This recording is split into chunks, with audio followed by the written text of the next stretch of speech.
యేసుని ప్రేమ ఛానల్కి స్వాగతం. దయచేసి ఈ ఛానల్ని లైక్ చేయండి, షేర్ చేయండి, సబ్స్క్రైబ్ చేయండి. సామెతలు 9వ అధ్యాయం. సత్యము జ్ఞానము అనే రెండు అంశాలు విశ్వాసికి ఎంతో ప్రాముఖ్యమైనవి. యేసే సత్య ప్రత్యక్షం, యేసే జ్ఞాన ప్రత్యక్షం. యేసు లేని సత్యం, యేసును కాదనే జ్ఞానం మానవతకు మేలు చేకూర్చలేవు. మానవుల వృత్తిలో ప్రవృత్తిలో యేసు కేంద్రమందు ఉంటే అదే దివ్యజ్ఞానం. ఇప్పుడు సామెతలు 9వ అధ్యాయం వివరంగా వినండి. జ్ఞానం ఒక స్త్రీకి పోల్చబడింది. ఈమె అందరినీ ఆహ్వానిస్తోంది. 1 నుండి 6వ వచనం వరకు వచ్చి భోంచెయ్యండి అంటూ పిలుస్తోంది. జ్ఞానం నివాసమును కట్టుకొని దానికి 7 స్తంభాలు చెక్కుకున్నది. పశువులను వధించి ద్రాక్షరసము కలిపింది, భోజన పదార్థాలను సిద్ధపరిచింది, తన పనికత్తెల చేత జనులను పిలువనంపించింది. పట్టణమందలి మెట్టల మీద ఆమె నిలిచి ప్రకటిస్తున్నది, జ్ఞానము లేనివాడా ఇక్కడికి రా. తెలివిలేని వారితో ఆమె అంటోంది, రండి, వచ్చి నేను సిద్ధపరిచిన ఆహారం భుజించండి, నేను కలిపిన ద్రాక్షరసాన్ని పానం చెయ్యండి. ఇక జ్ఞానము లేని వారై ఉండక బ్రతకండి, తెలివి కలుగజేసే మార్గములో చక్కగా నడవండి. 13 నుండి 18వ వచనం వరకు బుద్ధిహీనత అనేది బొబ్బలు పెడుతుంది. ఇది మరో స్త్రీ, ఇది కాముకురాలు. దానికేమీ తెలివిలేదు. అది తన ఇంటి వాకిట కూర్చుంటుంది, ఊరి రాజవీధులలో పీఠం మీద కూర్చుంటుంది. ఆ దారిని పొయ్యేవారిని చూచి, తమ తోవలో చక్కగా వెళ్లేవారిని చూచి పిలుస్తున్నది, జ్ఞానము లేనివాడా ఇక్కడికి రా అంటుంది. తెలివిలేని వాడొకడు రావటం చూచి ఆమె అంటుంది, దొంగిలించిన నీళ్లు తీపి, చాటున తిన్న భోజనం రుచి. అయితే అక్కడ ప్రేతలున్నారని, ఆమె ఇంటికి వెళ్లేవారు పాతాళ కూపంలో ఉన్నారని అతనికి ఎంతమాత్రమూ తెలియలేదు. ప్రియ సోదరీ సోదరులారా, ఇక్కడ 2 ఇండ్లున్నవి, 2 ఆహ్వానాలు. జ్ఞానం నీకు విందు చేస్తున్నది, రొట్టె ద్రాక్షరసం వడ్డిస్తుంది, రుచిగల ఆహారం తినిపిస్తుంది. అలాగే అజ్ఞానం కూడా నిన్నే పిలుస్తోంది. అయితే అది దొంగచాటు విందు, అక్కడి నీరు రొట్టె దొంగిలించి తెచ్చినవి.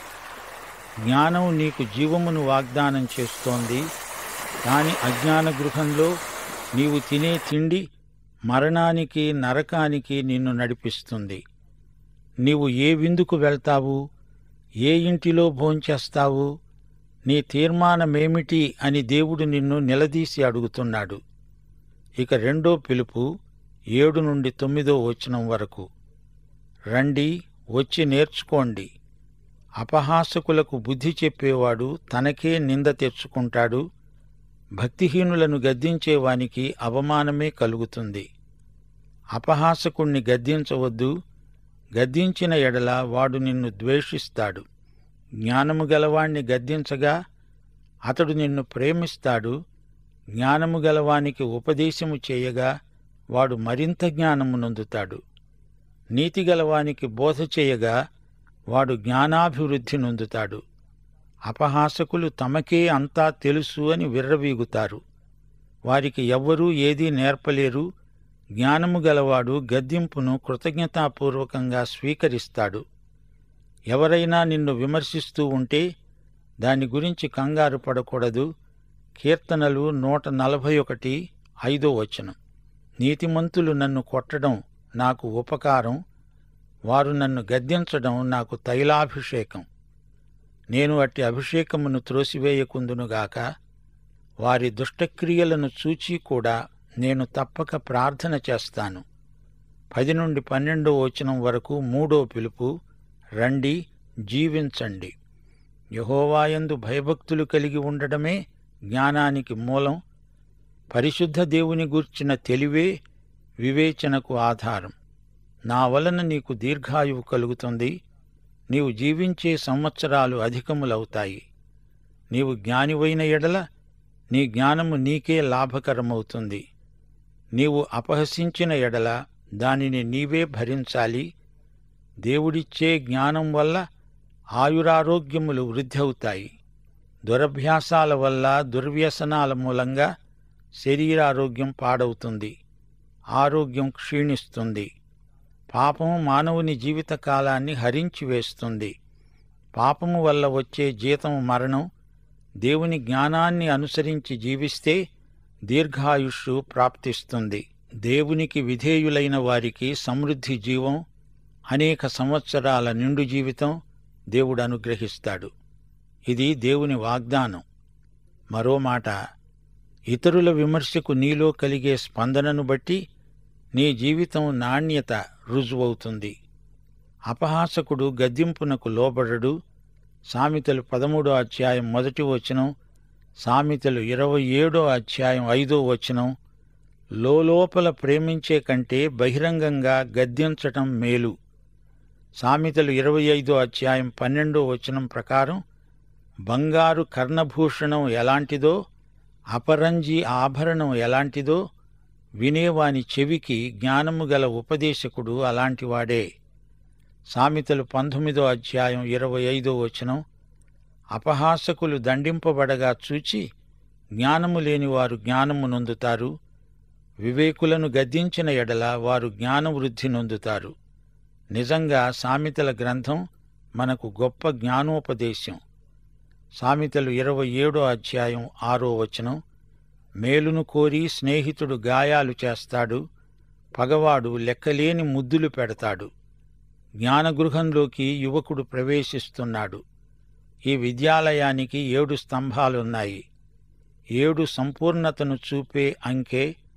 యేసు ప్రభు 12 శిష్యులను ఏర్పరచుకున్నాడు. వీరు 3 సంవత్సరాలు ఆయనతో ఉన్నారు. అదే వారి విద్య, అదే వారి జ్ఞానం. జ్ఞానం యువతీ యువకులకు ఆహ్వానం పంపింది, తన పనికత్తెల ద్వారా కబురు పంపించింది. మత్తయి సువార్త 22వ అధ్యాయం 1 నుండి 14వ వచనం వరకు ఈ ఆహ్వానం వివరాలు చెప్పబడ్డాయి. అతడు రాకుమారుడు, అది అతని పెండ్లి విందు సమయం. ఆ పెండ్లి విందుకు పిలువబడిన వారిని రప్పించడానికి అతడు తన దాసులను పంపాడు. వారు రాలేదు. మళ్లీ దాసులను పంపాడు. నా విందు సిద్ధంగా ఉంది, ఎద్దులు, కొవ్విన పశువులు వధింపబడినవి, పెండ్లి విందుకు రండి అని కబురు చేశాడు. అప్పటికీ వారు రాలేదు. అప్పుడు దాసులు రాజమార్గాలకు పోయి చెడ్డవారిని, మంచివారిని, తమకు కనబడిన వారినందరినీ పోగు చేశారు.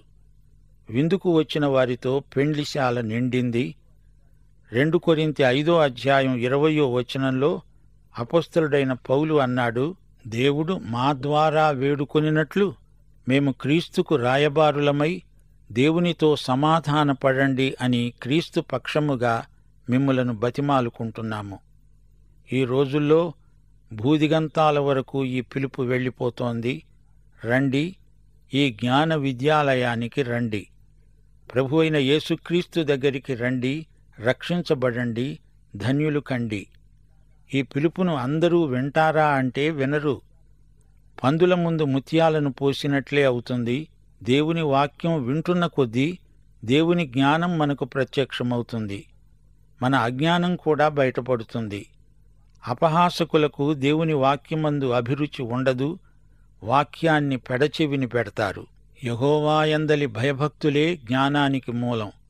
మనం నిత్యత్వానికి సిద్ధపడాలంటే జ్ఞానగృహంలో, జ్ఞాన విద్యాలయంలో యేసుక్రీస్తునందు జ్ఞానోపదేశం పొందాలి. వేరే మార్గం మరొకటి లేదు. జ్ఞానమార్గం యేసుక్రీస్తే. యేసులేని నిత్యత్వం మహాభయంకరం.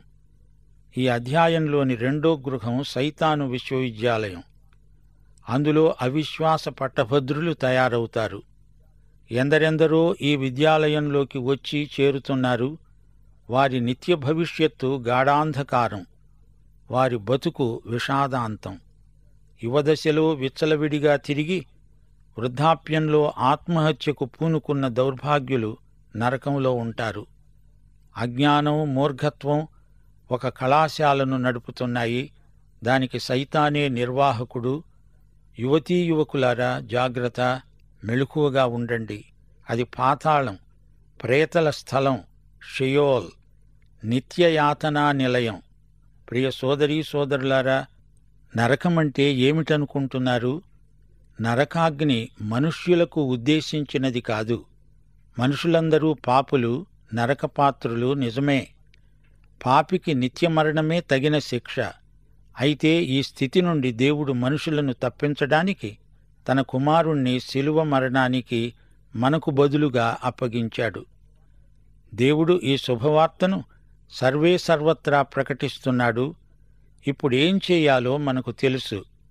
యేసుక్రీస్తునందు జీవిస్తూ ఆయనను సేవించాలి. క్రీస్తునందున్న వారికి ఏ శిక్షావిధి లేదు. మనమిప్పుడు అన్నిటిలో యేసు ప్రభువును సంతోషపెట్టాలి. అందుచేత దేవుడు కోరేది ఇదే. అందరూ క్రీస్తు నామమున రక్షించబడాలి. దేవుడు మనకు నియమించింది నిత్య నరకాగ్ని కాదు.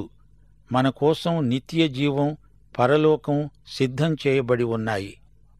క్రీస్తు ద్వారా పాపక్షమాపణ అనే అనుభవాన్ని ఎవరూ నిర్లక్ష్యం చేయకూడదు.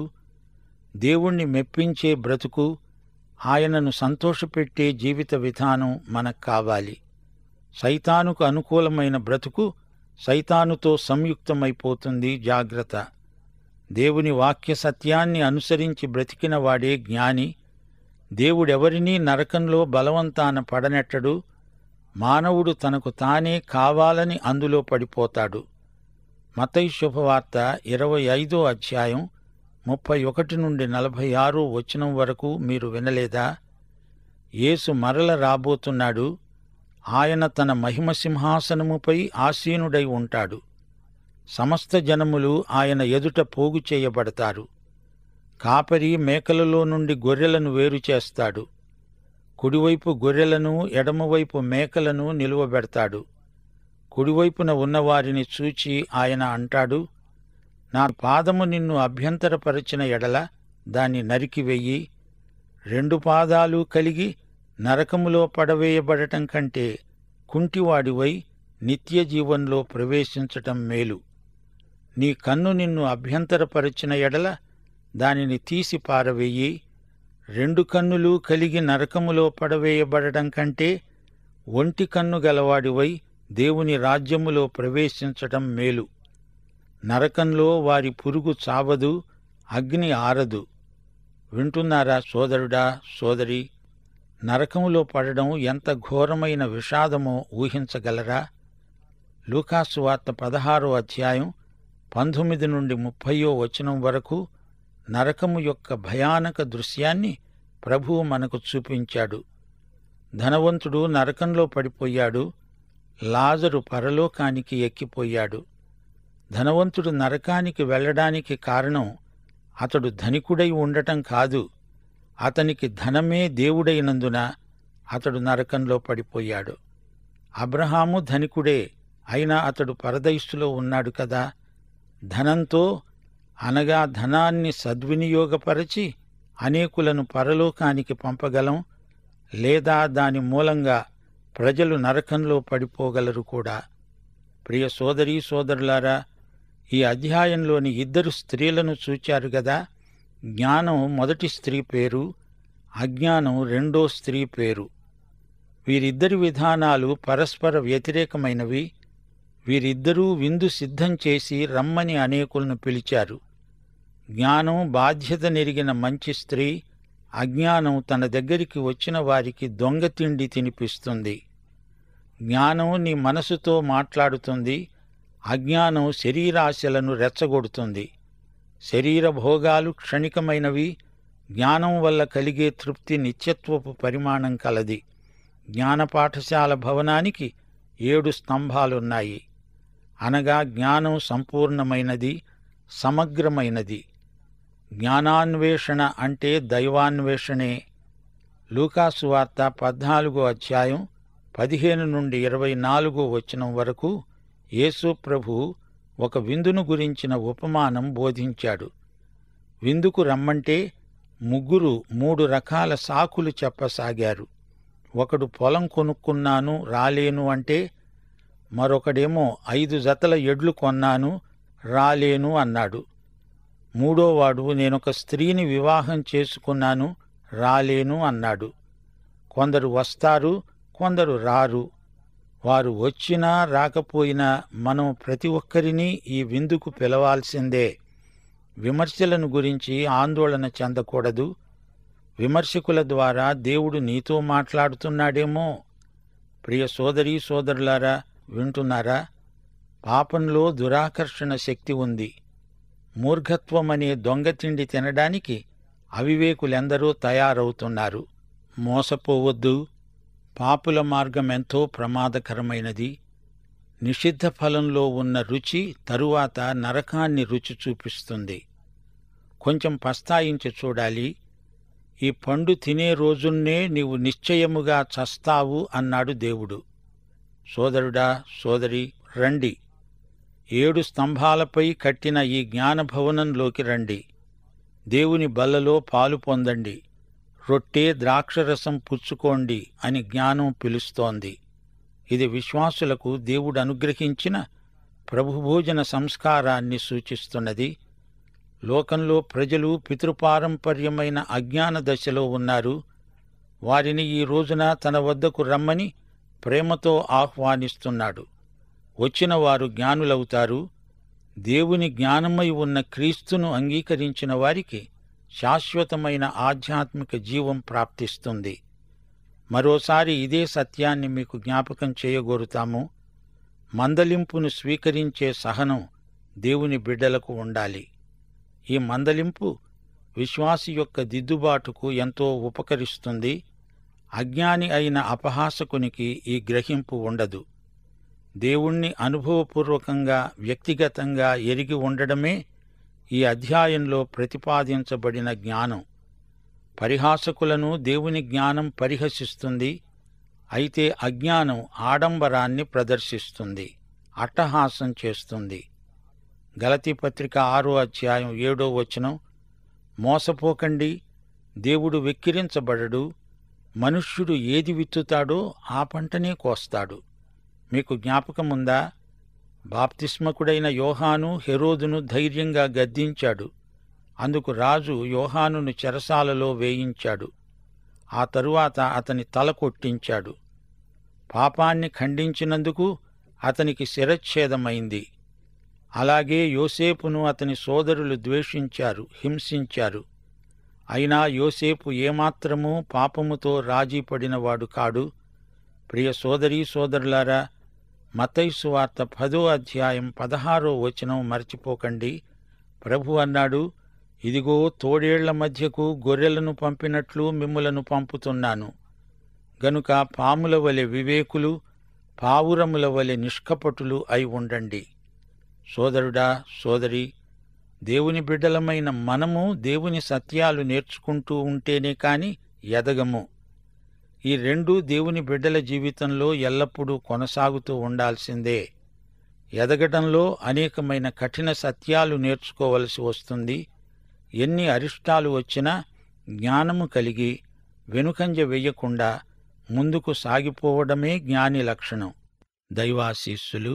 ఆమేన్. దయచేసి ఈ ఛానల్ని లైక్ చేయండి, షేర్ చేయండి, సబ్స్క్రైబ్ చేయండి.